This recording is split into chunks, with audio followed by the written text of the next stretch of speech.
In 1985, Diana Brown, 63-year-old florist known throughout the small town of Millbrook for her exquisite wedding arrangements, vanished without a trace during what should have been the most important commission of her career. She had been preparing elaborate floral displays for the mayor's daughter's wedding when she simply disappeared, leaving behind half-finished bouquets, worried clients, and a shop full of wilting flowers that would never see their intended celebration.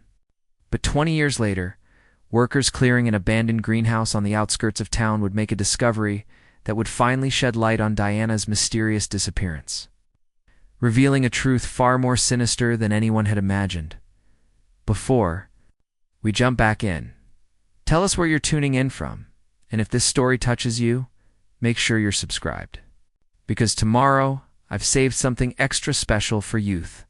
Morning of June 15th, 1985. Started like any other for Diana Brown. She had arrived at her flower shop, petals and promises, before dawn, as was her custom when working on large wedding orders. The mayor's daughter, Rebecca Hamilton, was getting married that Saturday. Diana had been commissioned to create what the local newspaper would later describe as the most elaborate floral arrangements ever seen in Millbrook.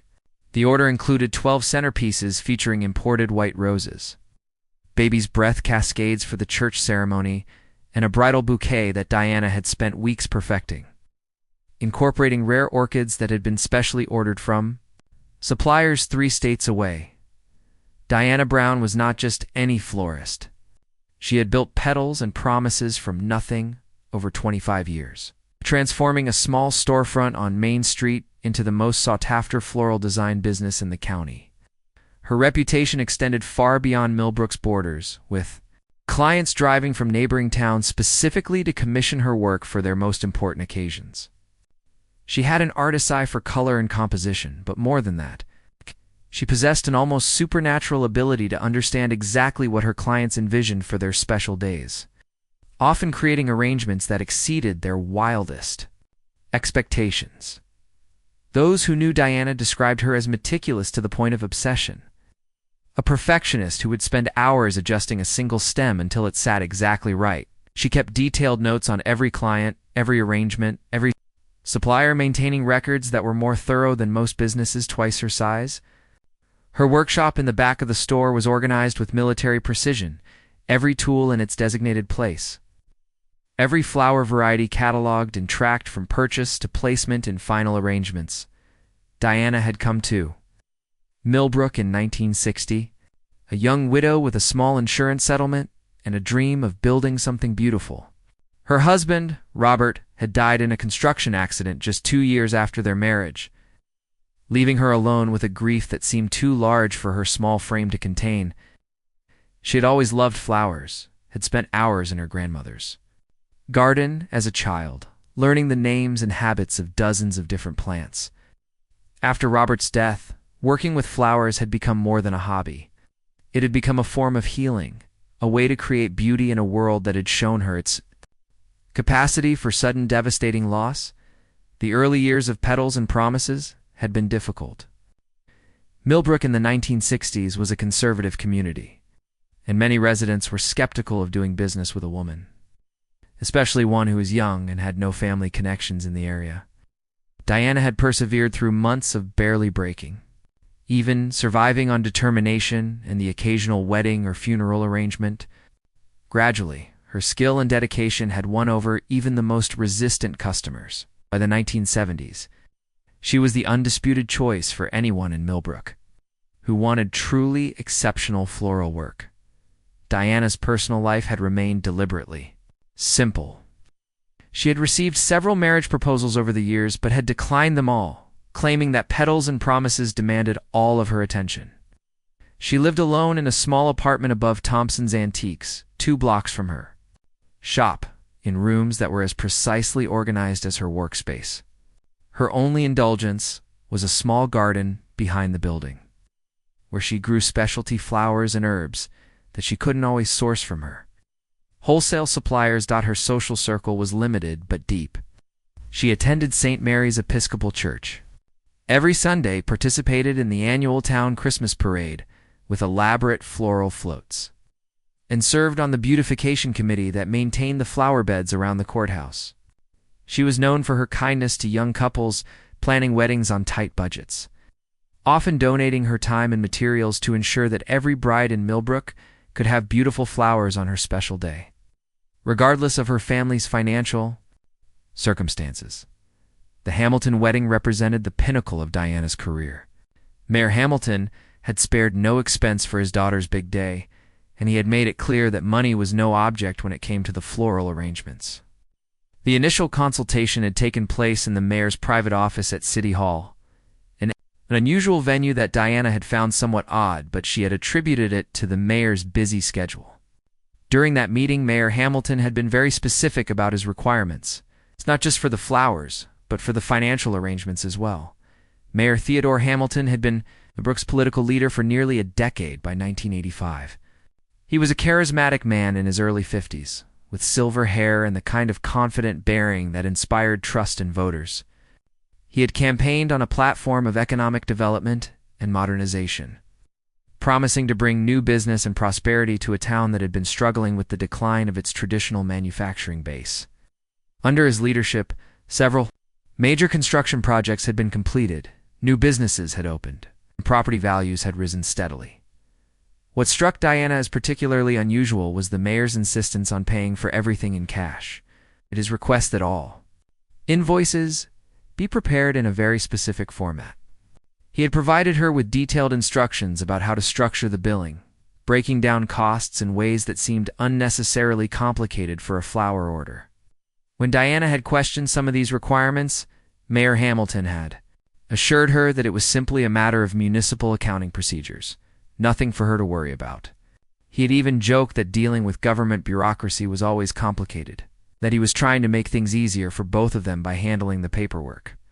Correctly from the beginning, the financial arrangement for the Hamilton wedding was unlike anything Diana had encountered in her 25 years of business. The initial estimate for the floral arrangements was $12,000, already the largest single order in her shop's history. However, Mayor Hamilton had requested that the invoice be broken down into multiple categories, with separate line items for design consultation, specialty flower procurement, delivery and setup, and something called event coordination services that Diana didn't fully understand. Even more puzzling was the mayor's insistence that certain expenses be categorized as municipal expenditures, since the wedding reception was being held in the town's community center. He explained that this would allow him to take advantage of bulk purchasing agreements that the city had with various vendors, potentially saving money on the overall cost of the event. Diana had found this explanation confusing, since she had never heard of municipal governments being involved in private wedding expenses. But Mayor Hamilton had been so confident and authoritative in his explanations that she had hesitated to question him further. The week leading up to Rebecca's wedding had been a whirlwind of activity for Diana. She had worked 14-hour days, carefully constructing each arrangement according to her detailed plans. The imported orchids had arrived on schedule, along with cases of premium roses and exotic greenery that Diana had never worked with before. The total value of the flowers alone exceeded $15,000, an astronomical sum for Millbrook in 1985. But Mayor Hamilton had emphasized that his daughter deserved nothing but the best. As Diana worked on the arrangements, she found herself puzzling over some of the details of the commission. The quantities of flowers being ordered seemed excessive even for a very large wedding, and some of the specialty items that Mayor Hamilton had requested didn't seem to fit with the overall design scheme that Rebecca had described during their consultations. When Diana had mentioned these concerns to Rebecca during one of their planning meetings, the young woman had seemed surprised, claiming that she wasn't aware of many of the details that her father had specified. Diana's concerns were heightened by her interactions with her suppliers during the preparation for the Hamilton wedding. The wholesale flower market, where she purchased most of her inventory, had been puzzled by some of her orders, particularly the request for certain tropical flowers that were extremely expensive and difficult to source. When Diana had explained that they were for the mayor's daughter's wedding, the market manager had made several comments about the unusual nature of the order and had asked Diana to provide additional documentation to justify the purchases. Even more troubling were the conversations Diana had with other vendors who were working on the Hamilton wedding. The caterer had mentioned that Mayor Hamilton had requested very specific invoicing procedures that were similar to what Diana had been asked to do. The photographer had expressed confusion about payment arrangements that seemed unnecessarily complicated. The musicians had been asked to break down their fees into categories that didn't seem to correspond to the actual services they were providing. On the Thursday before the wedding, Diana had stayed late to put the finishing touches on several centerpieces, working by lamplight in her shop long after the rest of Main Street had gone dark. Her neighbor, elderly Mrs. Patterson, who lived in the apartment above the bakery next door, would later tell investigators that she had seen lights in the flower shop until well past midnight, and had heard Diana moving around, presumably working on the arrangements. During those late-night hours, Diana had been doing more than just arranging flowers. She had been going through her records, trying to make sense of the financial arrangements for the Hamilton wedding and comparing them to her normal business practices. What she discovered had left her deeply troubled. The invoicing structure that Mayor Hamilton had requested was designed to disguise the true nature of the expenses, making it appear that the town was paying for legitimate municipal services, when in fact the money was being used for private purposes. Diana's meticulous record-keeping had revealed a pattern that extended beyond just the Hamilton wedding. Looking back through her files, she realized that several other large orders over the past 2 years had involved similar unusual payment arrangements.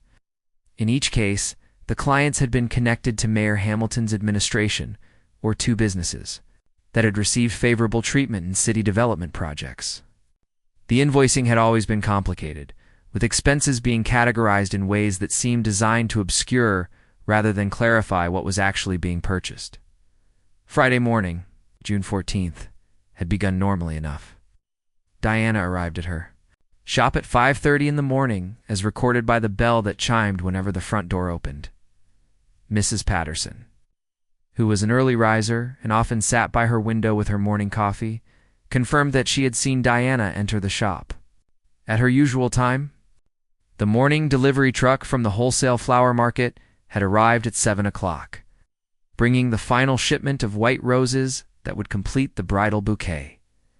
Everything that happened next would be reconstructed from fragments, pieces of a puzzle that investigators would struggle to put together for decades.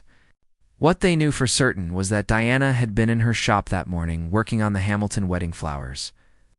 Her appointment book showed that she had planned to spend the entire day on final preparations, with the goal of having everything ready for delivery to the church and reception venue on Saturday morning, but sometime between 7 in the morning, when the delivery truck left, and noon, when the first concerned client arrived for a scheduled consultation, Diana Brown simply vanished.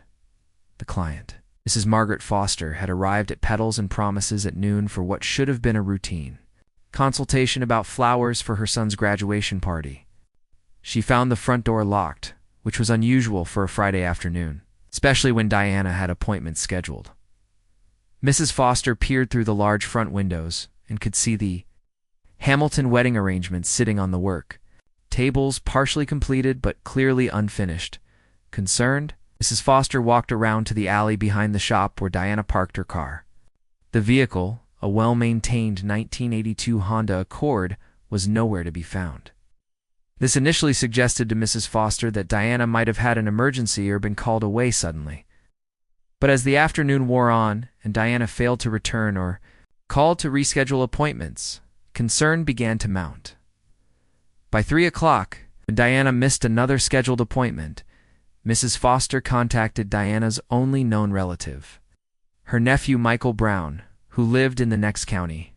Michael confirmed that he had not heard from his aunt, and that it would be completely out of character for her to leave the shop unattended, especially when working on such an important commission.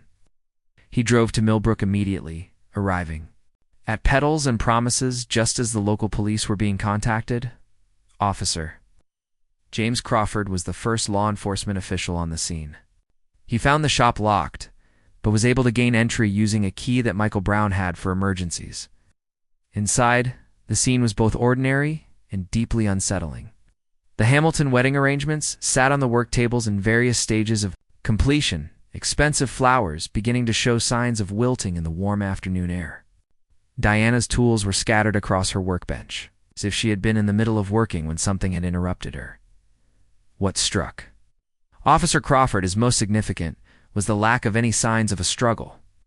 Nothing appeared to be damaged or out of place except for the obvious fact that Diana was not there. Her purse was gone along with her car keys. But her appointment book lay open on the counter, showing her full schedule for the day. Most tellingly, her professional pruning shears. The expensive German-made tools that she never worked without were nowhere to be found. The investigation into Diana Brown's disappearance began immediately. But from the start, it was hampered by the lack of any clear evidence of foul play. Her car was discovered 2 days later in the parking lot of a shopping center 15 miles away, locked and apparently undamaged. Inside, investigators found Diana's purse, containing her wallet with credit cards and $43 in cash, completely contradicting any theory that she had been the victim of a robbery. Detective Sarah Martinez was assigned as the lead investigator on the case. A 20-year veteran of the county sheriff's department, Martinez had handled missing person cases before, but Diana Brown's disappearance presented unique challenges. There was no evidence of financial problems that might have prompted Diana to disappear voluntarily. No history of mental health issues. No indication of any personal relationships that might have turned violent. Martinez began by interviewing everyone who had known Diana, starting with her clients and working outward through her social circle. What emerged was a portrait of a woman who was deeply committed to her work, almost to the exclusion of everything else. Diana lived alone in a small apartment above an antique shop 2 blocks from her flower store. Her life seemed to revolve entirely around petals and promises and her clients. The interviews revealed that Diana had been somewhat troubled in the weeks leading up to her disappearance, though the reasons were unclear. Several clients mentioned that she had seemed distracted during consultations, asking questions that seemed unrelated to flower arrangements. Margaret Foster recalled that during their last meeting, Diana had asked several odd questions about the Foster family's financial situation and business relationships, questions that had seemed completely out of character. Even more puzzling were reports from Diana's suppliers. The manager of the wholesale flower market where Diana purchased many of her flowers told Detective Martinez that Diana had been asking unusual questions about payment procedures and record keeping. She had specifically inquired about how the market handled large cash transactions and whether they kept detailed records of all purchases. When asked why she was interested in such matters, Diana had claimed she was simply trying to improve her own business practices. The investigation took on a new dimension. When Detective Martinez began looking into the Hamilton wedding arrangements, the financial aspects of the commission were indeed unusual, as Diana had apparently noted. The total cost of the floral arrangements was itemized at nearly $25,000, an amount that seemed excessive even for an elaborate wedding. When Martinez examined the invoices and payment records, she found a complex web of charges and subcharges that were difficult to follow. Mayor Hamilton, when interviewed, was cooperative but seemed oddly evasive about certain details of the floral arrangements. He claimed that the high cost was justified by the exotic nature of many of the flowers and the elaborate designs that Diana had created. When pressed about the specific payment arrangements, Hamilton explained that municipal accounting procedures required detailed breakdowns of all expenditures, especially for events that might be considered public in nature. The interview with Rebecca Hamilton, the bride-to-be, provided another piece of the puzzle. Rebecca revealed that she had actually met with Diana several times about the wedding flowers. And during their last meeting, Diana had asked several pointed questions about her father's business relationships and political connections. Rebecca had found these questions inappropriate and had mentioned them to her father, who had assured her that Diana was probably just making conversation. As the investigation continued, Detective Martinez began to uncover a web of relationships and financial connections that extended far beyond Millbrook's small-town boundaries. Mayor Hamilton's political career had been marked by successful economic development projects that had brought significant investment to the area.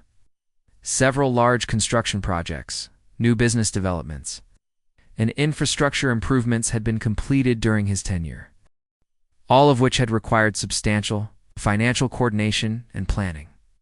What began to emerge was a picture of complex financial transactions involving multiple parties. some of whom had connections that extended well beyond the legitimate business community. Detective Martinez discovered that several of the businesses that had benefited from Mayor Hamilton's development projects had owners with questionable backgrounds, including connections to organized crime families in nearby metropolitan areas. Investigation revealed that Diana Brown had inadvertently stumbled into something much larger than a simple wedding flower order. Her meticulous record-keeping and natural attention to detail had led her to notice patterns in the payment arrangements that might have escaped a less observant person. The complicated invoicing structure that Mayor Hamilton had required was apparently designed to disguise the true nature of certain financial transactions, using the legitimate flower business as a front for money laundering operations. Diana's questioning of her suppliers about payment procedures and record-keeping took on new significance in this context. She had apparently been trying to understand whether the financial arrangements she was being asked to participate in were legal and appropriate. Her questions to clients about their business relationships suggested that she was beginning to piece together connections that someone very much wanted to keep hidden. The timeline of Diana's disappearance aligned disturbingly well with several key developments in the investigation into Mayor Hamilton's business dealings. Federal authorities had been quietly investigating allegations of corruption and money laundering in several similar small towns, and Millbrook had recently come to their attention. Diana's disappearance occurred just 2 weeks before federal agents were scheduled to begin interviewing local business owners about their relationships with the mayor's office. Detective Martinez's investigation was further complicated by the fact several key witnesses began to change their stories or suddenly became unavailable for follow-up interviews. Mayor Hamilton himself hired an attorney and began declining to answer questions about the wedding arrangements or Diana's disappearance. The federal investigation that had been focusing on Millbrook was quietly transferred to another jurisdiction. Detective Martinez found herself being pressured by her superiors to scale back her efforts on the Diana Brown case.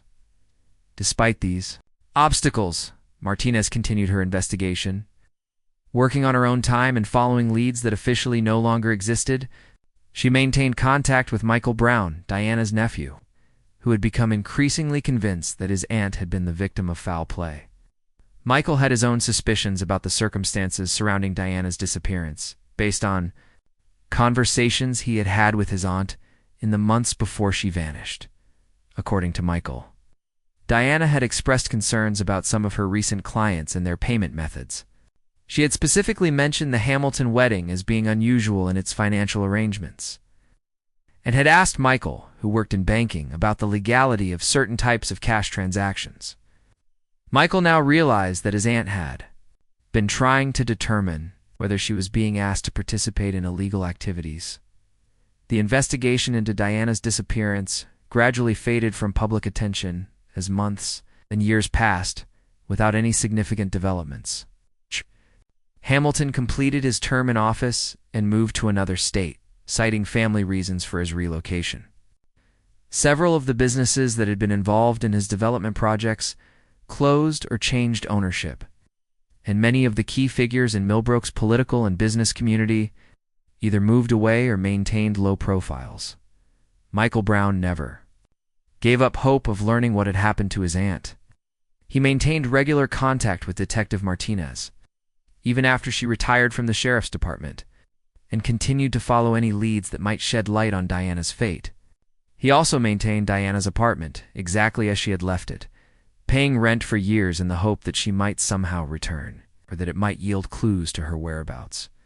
The flower shop, Petals and Promises, was eventually sold to settle Diana's financial obligations, but the new owners struggled to maintain the business without Diana's expertise and reputation. The shop changed hands several times over the years, eventually becoming a small grocery store, then a used bookstore, and finally standing empty. Another casualty of Millbrook's gradually declining Main Street.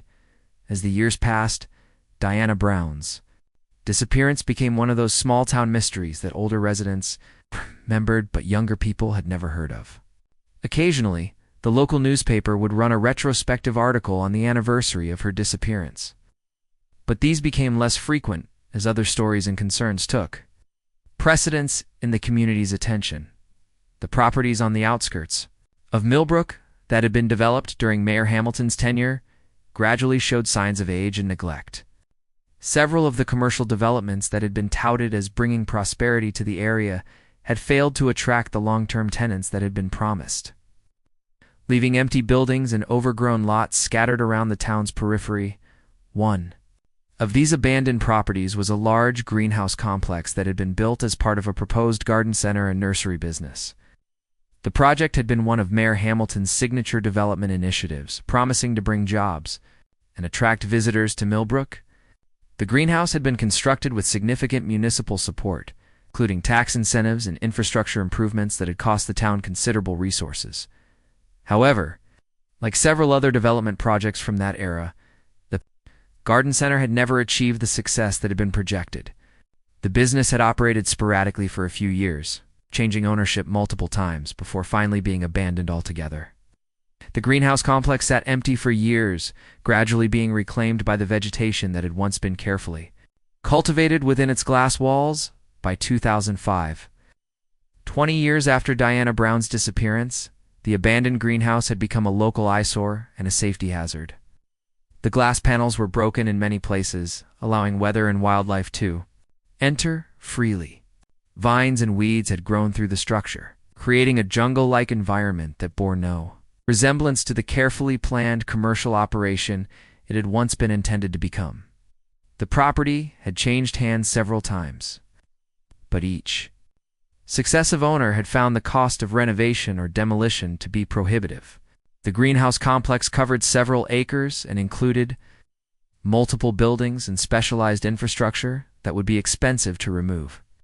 As a result, it had remained abandoned, slowly deteriorating while the town debated what to do with the increasingly problematic site. Finally, in the spring of 2005, the current property owner decided to clear the site completely and start over with a different type of development.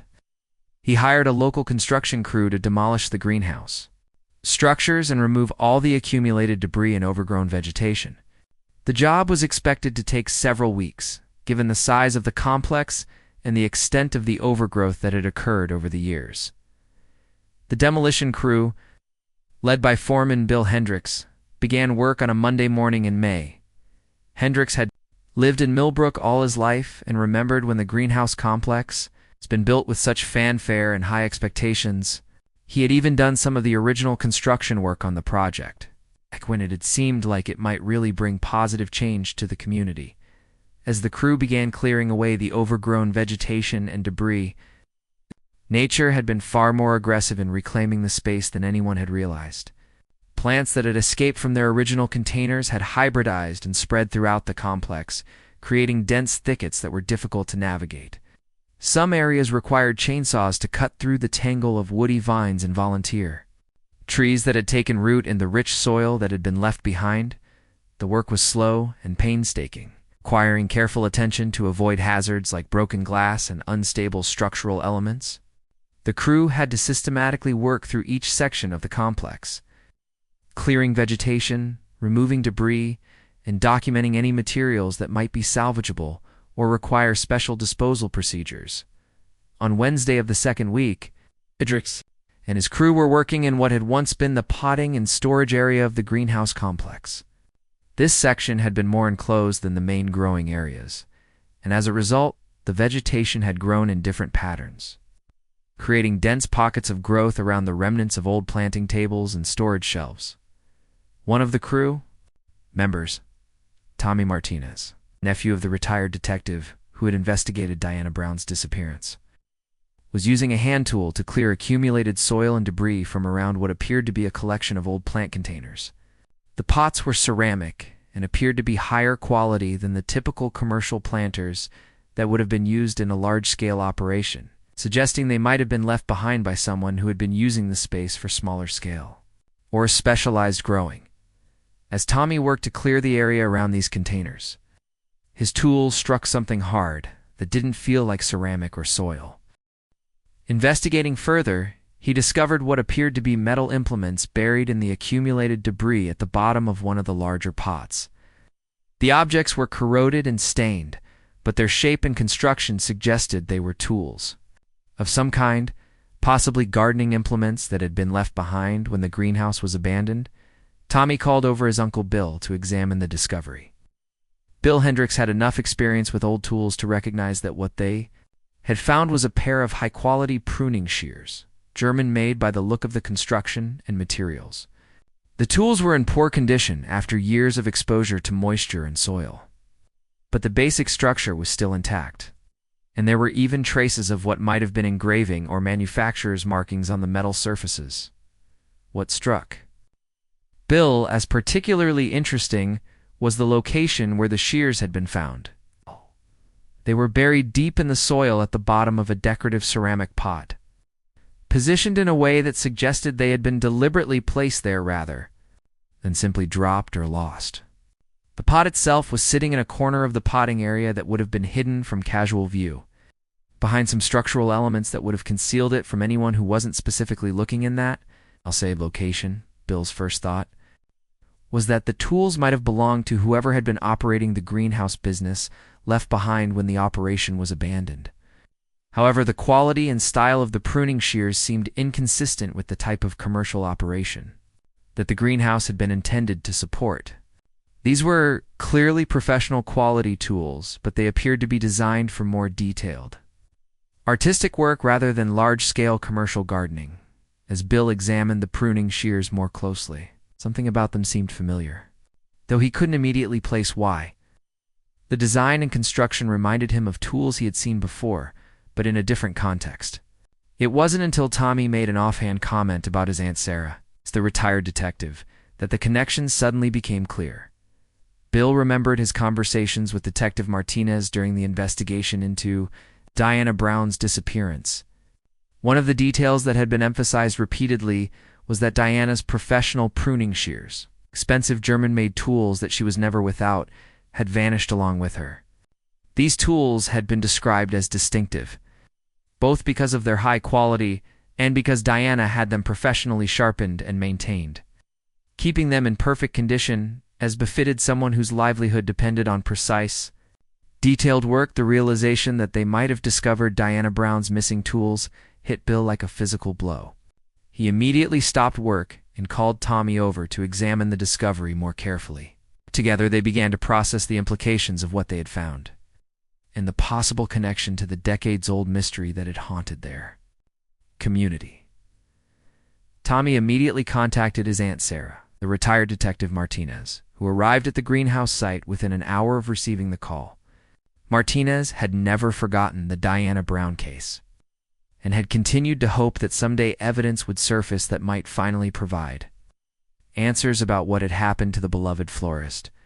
When Martinez examined the pruning shears, she immediately recognized them as matching the description of Diana's professional tools that had been missing since her disappearance. More importantly, she realized that the location where they had been found was deeply significant. The abandoned greenhouse complex had been one of Mayor Hamilton's development projects. It was built with municipal funding and support during the same period when Diana had been investigating the auspicious financial arrangements surrounding her commission. For the Hamilton wedding, the discovery of Diana's pruning shears, deliberately hidden in that specific location, finally provided the physical evidence that connected her disappearance to the web of corruption that had been operating through Millbrook's municipal government. It revealed that Diana had not simply vanished. She had been murdered by people who could not allow her meticulous record-keeping and growing suspicions to threaten their illegal operations. The truth that emerged from this discovery was even more devastating than anyone had imagined.